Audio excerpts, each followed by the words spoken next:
Companheiro, é muito bem pensado o que você está falando a respeito desse assunto. Mas só que sobre esse assunto eu acho que nós devemos nos aprofundar na história da humanidade. Veja bem, o Islã, qual é a origem do Islã? O Islã tem uma origem, o nosso Deus aqui do nosso Brasil, que temos aqui o Cristo como filho de um Deus que apareceu ali para Moisés, né?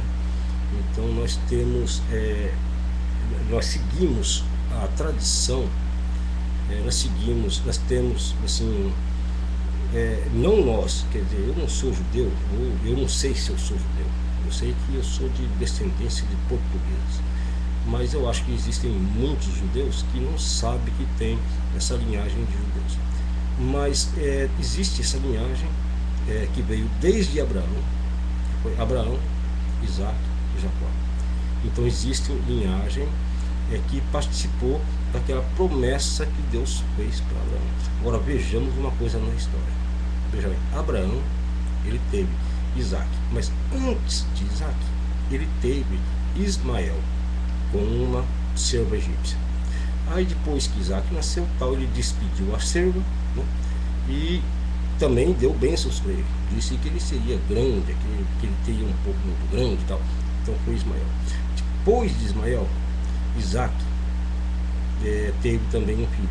Teve dois filhos, Jacó e Esaú. Esaú era o primeiro, ele foi o primogênito. Acontece que Jacó, com astúcia, né, ele conseguiu tomar a primogenitura de Esaú, no momento de fraqueza de Esaú, quando ele estava participando de uma caça. Ele chegou fadigado lá na casa de Jacó, e o Jacó, para dar alimento para o irmão, ele trocou o alimento a troco do direito de primogenitura, que antigamente era uma coisa muito importante.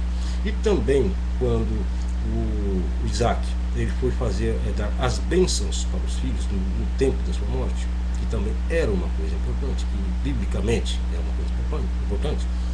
Então a esposa dele, a mulher dele, ela ouvindo, ela sabendo de que o Isaac ia dar para o Esaú a bênção, ela chamou Jacó e conversou com ele, fez uma tramóia ali e roubaram a bênção de Esaú. Quer dizer, são dois filhos primogênitos, que é uma coisa muito importante. O primogênito sempre foi de muita importância na história bíblica. Desses dois que tem origem o povo árabe, o povo ali que habita em torno de onde Abraão depois foi tomando as terras. Então, de Ismael, né, filho de Abraão, e o Esaú, filho de Isaac. De Jacó veio 12 filhos. Desses 12, teve ali o José, que foi tirado daquele meio, que foi vendido lá como escravo, que teve lá no Egito, e depois levou toda a família para lá, até que veio Moisés e houve a liberdade do povo israelita.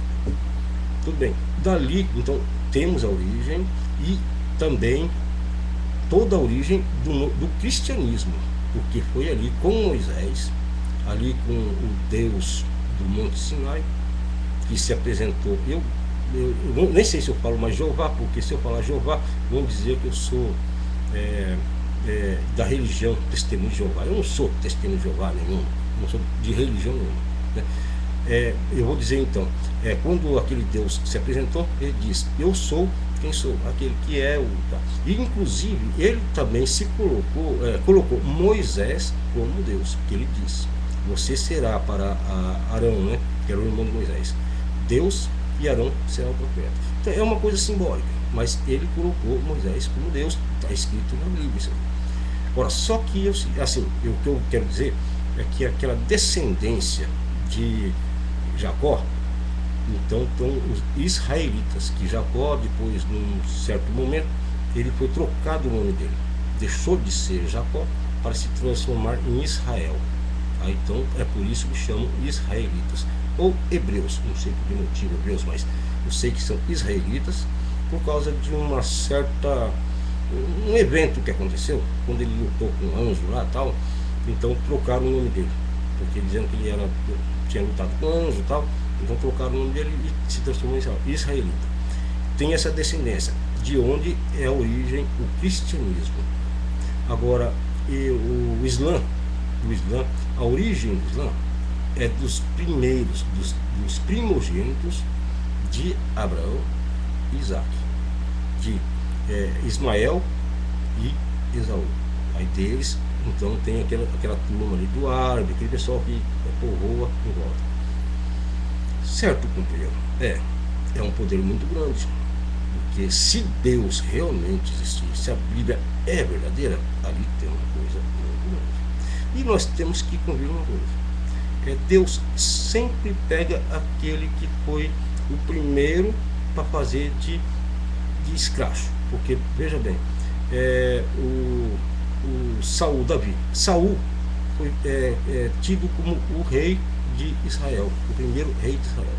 Mas só que foi o primeiro e o único reinado. Porque assim que Saul morreu, não teve herdeiro, e entrou Davi. Né? Então já Deus faz essa brincadeira com a humanidade. Ele tira o primeiro e coloca o segundo. Tem até um provérbio que diz de um senhor que mandou um filho para fazer uma coisa, ele disse que fazia e não fez.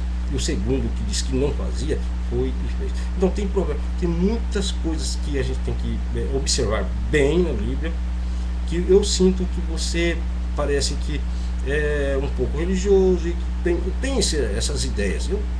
Me parece que você tem se aprofundado em questões de interpretação de igreja. Me parece isso, né? Eu acredito.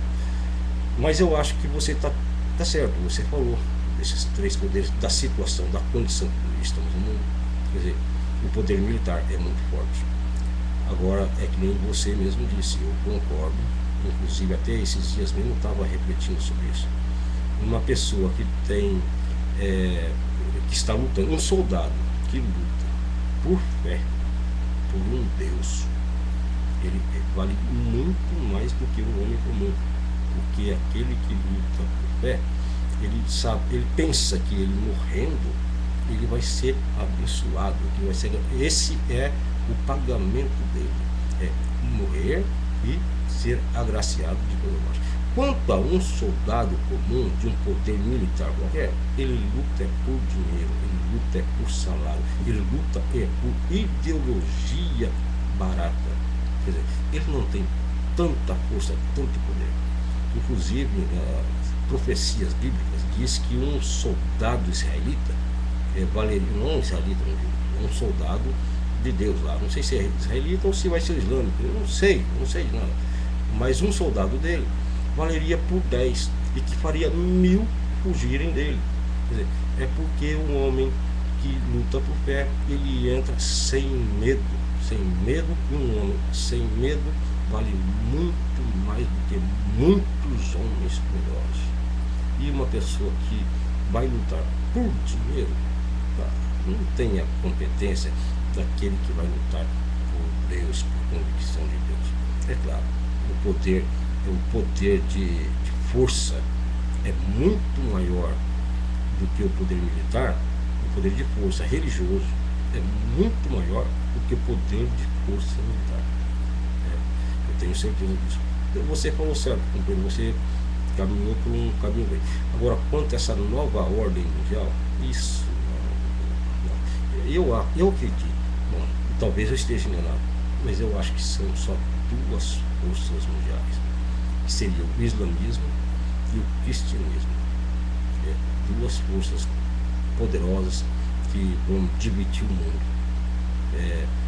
levando em conta, é claro, né, a história bíblica, de para quem é que o Deus deu o mundo, e levando em conta a importância que tem a primogenitura, sabendo que os primogênitos são esses que hoje são os islâmicos, e os segundos, que não foi de bom modos, né, que eles adquiriram esse direito.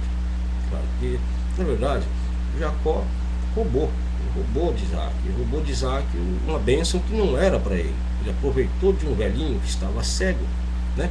A mulher foi responsável, porque a mãe de Jacó trocou, pôs a roupa do irmão, pôs lã no braço para que ele sentisse pelo, porque um era peludo, o outro não.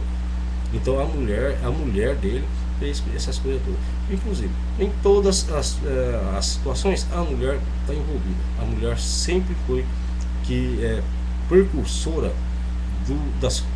dos acontecimentos em toda a história. Então eu acho que a gente deve observar bem a Bíblia.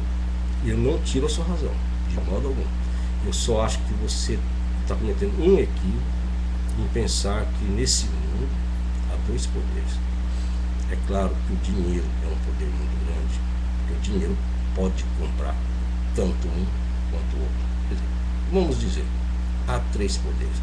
Você me desculpa, mas eu sou inteligente, eu sou racional, então eu posso mudar de ideia desde que eu tenha motivos para isso. Então, lembrando de que, além da força militar, além da força espiritual, realmente existe a força do dinheiro, o poder do dinheiro, que até na Bíblia diz que o dinheiro substitui Deus, né? Deus vê como único adversário dele o dinheiro, que é a ganância, o desejo de poder do ser humano, que somos nós. Então realmente existem três forças: militar, a força espiritual e a força do dinheiro. O companheiro, você tá certo, né? E continua nesse ponto, companheiro. Eu estou gostando muito.